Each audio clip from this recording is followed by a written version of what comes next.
প্রায় ৩ মাস ধরে ক্লাস বর্জন করেও দাবি আদায় না হওয়ায় রোববার ৯ ফেব্রুয়ারি থেকে শাহবাগে অবস্থান নিয়েছেন মেডিকেল ডিপ্লোমাধারী মেডিকেল অ্যাসিস্ট্যান্ট বা ম্যাটসের শিক্ষার্থীরা।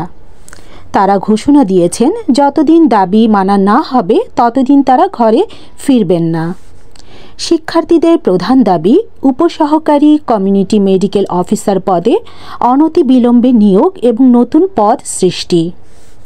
তারা বলেন, দীর্ঘ ১২ বছরেরও বেশি সময় ধরে এই পদে নিয়োগ বন্ধ থাকায় গ্রামের সাধারণ মানুষ স্বাস্থ্যসেবা থেকে বঞ্চিত হচ্ছে। অথচ দক্ষ ডিএমএফ ডিগ্রিধারীদের বাদ দিয়ে কমিউনিটি ক্লিনিকে নন মেডিকেল ব্যক্তিদের নিয়োগ দেওয়া হচ্ছে। এতে চিকিৎসা সেবার মান প্রশ্নবিদ্ধ হচ্ছে।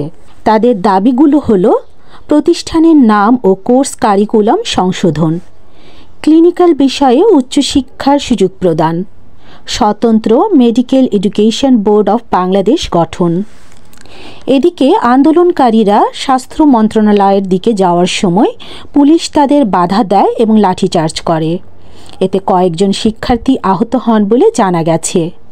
শিক্ষার্থীরা জানান, দাবি আদায় না হওয়া পর্যন্ত তারা রাজপথেই অবস্থান করবেন।